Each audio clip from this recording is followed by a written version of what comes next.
Bonjour à tous, ici PCEd pour un nouveau tutoriel où je vais vous montrer comment installer Visual SVN Server pour l'héberger chez votre Windows Server 2012 AR2 et le tester chez un client qui sort Windows 10. Pour faire un petit prémisse rapidement, Visual SVN Server, c'est un serveur de fichiers où il sera hébergé chez notre Windows Server et il sera testé chez notre client qui est dans le domaine de notre serveur. Bon, moi pour l'exemple, mon domaine c'est dt3darl, dd3darlsdml.co.edu, bien sûr, qui est dans le domaine du serveur ici, qui est le primaire. Ici, j'ai mon secondaire. La configuration de base que j'ai, c'est celle-ci, où on peut voir les propriétés. C'est un Windows Server 2012, R2, le domaine, le nom de l'ordinateur et son domaine. Tout simplement. Et pour d'autres petites configurations, si vous voulez voir par exemple WinVER, ça permet de connaître la version de notre Windows. Et moi, j'ai ça comme configuration. Serveur 2012, telle version, tel numéro, ou en anglais le build. Donc, pour ce faire, on va télécharger le logiciel qui s'appelle bien sûr Visual SVN Server. Et nous, bien sûr, on va prendre la partie entreprise. Bien sûr, la partie entreprise, c'est les payantes, mais on peut avoir 45 jours d'essai. Mais je vais vous montrer à quoi ça sert. Bien sûr, Visual SVN Server, c'est un serveur de fichiers. Vous pouvez aller voir sur Wikipédia pour avoir plus d'infos. Qu'est-ce qui est le SVN, qu'on appelle le Subversion en anglais, pour avoir plus d'infos. Nous, on va juste faire de la configuration pour le côté théorique. OK. Pour pouvoir utiliser Windows Server version entreprise, c'est important qu'on choisisse la version entreprise. Vous devez vous créer un compte, bien sûr. Moi, je vais créer un compte fictif. Alors, on va aller ici, on va aller dans licence. On va se créer une fausse licence et on va aller évaluer le produit. On va faire Evaluate. Bon, là, il faut rentrer n'importe quelle information. Là. Ici, c'est fictif. Et comme j'ai pas d'adresse email, on peut aller sur 10 minutes email pour se créer un faux adresse pour pas recevoir la publicité. Alors, je vais sur ce site-là et lui, il va me donner un email temporaire pour l'expérience d'ici. Mon email, c'est ça. Et le captcha, c'est 6Q84L. Ça, c'est très optionnel comme paramètre. Et j'ai mis sur ma clé. Ça, c'est ma clé que je veux rechercher. Alors, je la copie. Je vais sur mon bureau. Et dans mon share folders, je vais faire un nouveau document texte où il y aura juste la clé, mais faut pas vraiment faire comme ça. Il y aura juste la clé. On va sauver ça, on peut partir ça. OK. Alors ça c'est fait. On va retourner chez notre serveur et on va aller télécharger. Bien sûr, c'est Download Visual SVN Servers. Dans la description de vidéo, je vais vous donner tout le lien, mais il fait 8 MB. Alors je pense que c'est pas vraiment nécessaire, là, mais si vous voulez l'avoir, je vais vous donner quand même pour l'exemple. Alors on va downloader ça. Bon, moi il est enregistré, il est déjà fini. On va le partir. Afficher téléchargement. 2 secondes. On fait une petite pause. On fait une petite pause. J'ai du temps. Bon, c'est pas... On peut attendre un petit peu. Sinon, vous pouvez accéder à la vidéo si vous voulez voir juste la partie. Je fais bien sûr la configuration chez mon serveur. Et bien sûr, je vais tester sur mon client. Lui, au préalable, il y a déjà le client. Ah, il n'y a pas les clients. Bon, on va le. Oui, oui, il y a les clients. Excusez-moi. Bon, on va exécuter l'application. Welcome to Sir. Next. Bon, on fait next, je commande. OK. Et c'est important. Vous devez prendre Enterprise Edition. The best option for SMB Enterprise provide additional features. Là, nous, on prend celle-ci parce que on veut pouvoir avoir plus d'options et comme on est vraiment un serveur, tout ça, on va prendre Enterprise Edition. Bien sûr, il faut rentrer la clé. Moi, je l'ai déjà enregistrée, alors je la copie ici. Je fais Next. Et là, je peux dire où je veux donner le répertoire. Par bonne habitude, moi, tout ce qui est logiciel secondaire, je lui mets sur un disque dur à part du OS. Alors, je lui mets dans le E et je vais créer un dossier qui va s'appeler Visual SVN, ce qui va être mon serveur là, mais c'est tout le serveur. Alors, je vais l'héberger là. Alors ici, je peux donner ça. OK, il est aussi écran. Bon, voyez-vous, ils disent que le port par défaut, c'est serveur port 4043. On veut s'assurer que ce port-là soit déjà pas pris, parce que sinon vous allez avoir un conflit de port et ça ne marchera pas. Il existe bien sûr en PowerShell depuis PowerShell version 4. À partir de Windows 2012, c'est sûr que vous êtes en PowerShell 4 ou plus haut. Tout dépend si vous avez fait des jours. Une commande, je vais mettre dans la description, messieurs, elle s'appelle test /net connection tab. Oups, net test. Oups, je me suis trompé. C'est vraiment test /net connection. OK. Là, on dit le computer's names. On fait slash. Moi, c'est du localhost slash. Bon, moi, c'est bien sûr un port que je vais tester. Oups, oh, j'ai fait une petite erreur ici dans mon syntaxe. Ici. Et bon, laisse le port. Nous, un petit démo. Nous, mais ça, c'est le port 443. On veut savoir si ce port-là est déjà pris ou pas pris. Bon, voyez-vous, fail. Il me dit que ce port-là est déjà fermé dans mon localhost, tout ça, dans mon remote address. Bon, c'est parfait. Et pour montrer un exemple, un port qui est déjà ouvert, j'aurais pu mettre un autre port. Ce serait, par exemple, moi, je sais que mon port 53, il est pris. Voyez-vous, ce port-là est déjà 53. Alors, si j'avais mis mon service Visual Server SVN sur le 53, il y aurait un conflit sur deux logiciels. Alors que 43, il n'est pas pris, donc il est libre à cause qu'il est fermé. TCPL test succès false, alors que lui est pris. Bon, alors nous, on va ça parfait. C'est plus ici. Alors, on va prendre ça, on va faire next. Bon, install. Bien sûr, on va l'installer. Bon, on va faire tout de suite partir le logiciel. Il est ici. OK. Mais ça, ici, vous pouvez mettre tout vos AD là-dedans. Votre AD, je fais référence, bien sûr, juste pour la démonstration, je vais ouvrir un MMC pour Management Microsoft Console. Je fais CTRL M et je vais chercher mon Active Directory. OK? Et ici, j'ai tous mes utilisateurs. On peut faire affichage, on peut faire utilisateur et fonction. Donc, ici, mon OU principal de tous mes utilisateurs, j'ai au-dessus de 117 utilisateurs que j'ai écrit un script en PowerShell est ici. Éduc plus Montréal. Aussi, j'ai mes membres. Montréal, Québec, Sherbrooke, tout ça.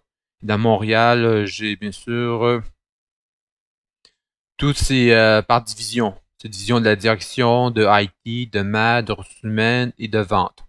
OK? Et c'est là-dedans que je vais regrouper mes affaires. Donc, ça, on peut fermer ça. On peut venir ici. On peut aller dans repository. Il crée déjà des repositories par défaut. Nous, on va créer un nouveau. On va faire un create new repository. On va prendre la première option, c'est regular fs repository. Suivant. Et on donne le nom. Bon, moi, je sais que ça va être pour ma direction de Montréal. Ça va être pour ma direction et pour mon conseiller ou con. Enfin, suivant, bon, on fait un dossier vide ou vous pouvez prendre ça avec des top level trunk, mais par défaut, on prend un empty repository. OK? Et c'est ici qui commence à être important, c'est qui aura le droit à ces permissions-là. OK? Nous, on va faire quelqu'un spécifique. On veut que ce soit seulement notre mtl /dir/con. OK? C'est notre conseiller. On fait OK. Et là, il est rajouté ici. Là, on fait OK. C'est lui qui aura les droits d'accès à ce fichier-là. Et là, bien sûr, il nous donne le URL et il nous confirme en lecture. On peut revenir ici, clic droit sur mtl dir con. On peut faire propriété. Et à partir de délégation, vous pouvez permettre le repository repository management délégation. Ça permet quoi ça? Ça permet que ceux qui ne sont pas administratifs de ce logiciel-là ou les autres peuvent y accéder de façon de la supervision. Mais vous pouvez avoir un peu plus d'infos sur Wikipedia ou ici. Je vous explique seulement, ça permet de le management, l'administration de ceux qui sont pas administratifs. En général, nous, on le met, bien sûr, si la personne a besoin de travailler à distance. Alors, on met encore MTL dire qu'on. On fait OK, et c'est fait. Bien sûr, on peut aller ici, clic droit, et on copie le URL keyboard, et on ouvre notre explorateur de fichiers, et on peut aller sur notre site. Là, voyez-vous, ici que je suis pas administrateur du site, parce que je suis logué en tant qu'administrateur. Alors, il me propose le mot de passe. Ouais, moi, je connais ce mot de passe, là, c'est mtl/dir/con, parce que je suis l'administrateur. Je mets son mot de passe à lui, et je suis logué. Bon, par défaut, il n'y a rien. Mais ça nous donne un premier exemple. Alors, dans Shareholders, on a la clé ici, et on va faire un petit nouveau, on va leur donner un petit, on va appeler ça un raccourci, on va mettre le URL, pour pas que mon client le sache. Alors, ça va être le URL du SVN, bah, c'est du dossier, le URL de son repository. Repository de mon client de mtl/dir/conseiller. OK. Alors, on va chez notre client. Bon, là, on va aller chercher ce chemin-là. On fait Windows R. On peut aller chercher ce dossier-là. Et voyez-vous, le chef folder client. Bon, on a notre repository. Moi, par défaut, j'ai déjà installé un client qui s'appelle SVN Turtles. C'est-à-dire, je suis allé télécharger. Je vais vous montrer. Dans la description, il y aura aussi ce lien-là. Ça s'appelle Turtles SVN. Ça, c'est les clients. Que l'autre qu'on a cherché, le Visual Server SVN, c'est le logiciel serveur. Lui, c'est les clients. Il fait à peine, je pense, download. Il fait à peine. L'autre, il faisait 8 MB. Lui, il fait, oh, je ne sais pas par cœur, il doit faire assez léger. Là, je suis en train de le télécharger sur le site SourceForge. Il fait très peu. Bon, il fait à peu près 17. Un petit peu plus lourd, c'est un MSI. Mais ça, vous pouvez appliquer une GPO pour que tous vos clients, vos 117 utilisateurs ou par ordinateur, ont déjà le logiciel. Moi, c'est déjà préconfiguré ici. Je peux vous montrer un petit exemple. Programme et fonctionnalités. C'est ce logiciel-là que j'ai installé. Tout simplement avec telle version. Turtles SVN version 1.19. Mais ça, c'est assez simple à l'installer. Une fois qu'il est installé, vous avez l'URL, vous pouvez l'ouvrir, vous faites continuer la page, et là, vous mettez votre mtl/dir/con et votre mot de passe, mon mot de passe pour qu'il me remonte chaque fois. On fait OK. Là, vous voyez, j'accepte à partir d'un browser à mon dossier. Bien sûr, par défaut, il n'y a pas grand-chose. Bon, là, c'est là que commence la partie, c'est que nous, on veut héberger nos fichiers. Parce que Visual SVN Server, c'est un serveur de fichiers.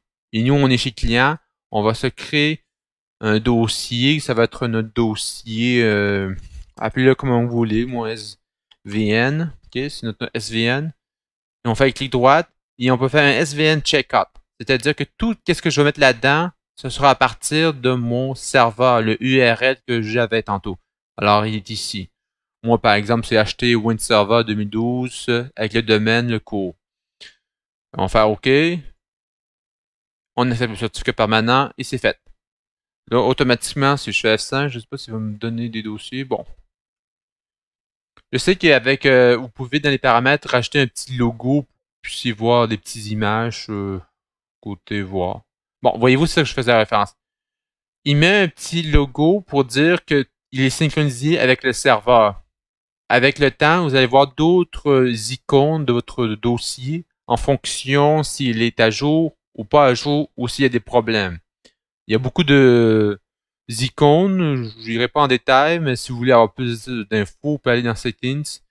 Et les icônes, par contre, sont ici. Il donne un exemple des icônes et leurs propriétés.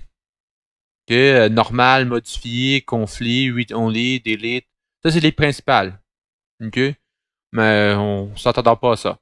Là, ça permet quoi de faire ça? Ça permet que tous mes fichiers que je vais créer ici, ils vont être sur le serveur. Et ça permet de ne pas utiliser des services de Windows comme serveur de fichiers, d'utiliser quelqu'un d'autre. Alors, je vais faire un test, je vais créer un dossier dossier créé par mtl/dir/con. Enfin aussi, je sais pas moi, un texte, là, whatever, schoolie, blablabla. On save ça. Vous mettez tout ce que vous voulez là-dedans, pour que ce soit aussi, je sais pas moi, une image. On va comparer une image, on va prendre ça comme image. On vient ici. Oups. On va l'ouvrir avec Paint. OK. Oups. On va aller ici. Et on va aller. De toute façon, on va renier. Bon, on met ça image. Ainsi de suite, on save ça, on peut fermer ça. Bon. Une fois qu'on a créé nos dossiers voulus, on fait juste reculer en arrière. On fait un clic droit. Vous avez deux options. Vous avez Update et Commit. Update, c'est que quand, chez le côté serveur, il met des mises à jour, des modifications. Comment vous pouvez savoir si oui ou non il y a eu des modifications chez le côté serveur ou chez quelqu'un d'autre? Comme je disais, vous allez vous répertorier avec l'icône. Sinon, ils vont vous afficher un message au moment de commit qu'il y a eu des modifications ailleurs. Parce que le SVN Subversion, vous pouvez aller voir sur Internet qu'est-ce que ça permet de faire. Ils ont un algorithme très différent des autres. En gros, c'est que on copie, on fusionne et on enregistre auprès chez les deux clients. C'est ça qui ça permet comme serveur de fichiers.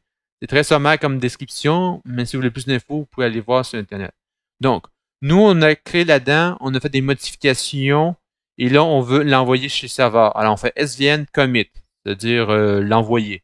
Là, on peut sélectionner ce qu'on veut. Nous, par défaut, on va tout prendre. Et on peut laisser un message. Ceci est un test où j'ai créé des dossiers, tout ça. Là. On fait OK. Il y a eu 3 modifications. On nous donne le chemin et tout ça. On fait OK. Bien sûr, ça prend quelques petits temps avant que le dossier, le petit logo qu'on voit ici, il modifie. Voyez-vous, il apparaît. Là, on va chez notre serveur. On peut aller voir ici. Je peux faire un F5 pour actualiser la page et je vois que chez mon client, celui qui utilise, il a modifié ces dossiers-là. Il a rajouté ça. Et aussi, je peux aller voir chez côté Internet, qui je pense qu'il est ici. Je fais un F5, bien sûr, toujours dossier, et je vois qu'il a écrit ça. Puis je peux entrer là-dedans, je peux voir qu'il a écrit texte ou je peux entrer dans son dossier. Mais ça c'est juste le côté hébergeur d'un browser, tout simplement. Et c'est aussi simple que ça. C'est très plaisant, c'est très visuel, c'est très graphique, c'est très léger, et très populaire. Alors c'est ça que ça permet comme service, aussi simple que ça comme à faire. Et comme je vous disais une autre chose, comme on a ouvert le port 443, on peut refaire ici la commande test connexion si mon port 443 il est ouvert. En théorie, oui, là. Bon, voyez-vous, en théorie, il est ouvert et c'est fait. C'est le cas. Bon, pour ceux qui ont une version d'un PowerShell plus bas que 4 ou pas égal à 4, il existe bien sûr le netstat comme commande qu'on appelle netstat. Et là, on peut faire -no. Donne-moi toutes les parts qui sont actives par leur adresse, par leur affaire. Bon. Là, c'est sûr qu'ici, ça vient un peu un cafouille de chercher là-dedans parce que même moi, ça vient un cafouille. Où est notre service 443? Bon, voyez-vous, il est ici, là. Je sais pas si vous le voyez, là, il est juste ici. Je sais pas si... Et aussi, on peut faire un pipeline et chercher 443 pour aller un petit... Oups, je me suis trompé. Ma syntaxe est mauvaise. Ouais. Au-dessus, on peut faire un find. Bon, tout-dessus, même ma syntaxe n'est pas parfaite. Je m'en sais pas beaucoup, je me sers plus. Le format est mauvais. Alors, find 443. Bon, voyez-vous, je m'en sais pas vraiment. Mais vous pouvez ici, on le voit, il est ici. La syntaxe est mauvaise. Je pense qu'il faut plus mettre des petits traits 3. Mais on le voit, le port est ici. Ici, on fait juste ça maintenant, tous ceux qui sont ouverts. Là. Moi, je vous conseille mieux d'utiliser test net cognition completeness name localhost si vous donnez votre port. Ah oui, pour avoir accès au historique, on fait juste un petit F7 et on accède à ça. Alors, c'est tout pour la démo. Si vous avez d'autres suggestions, faites-moi part. Merci beaucoup et bonne journée. Bye.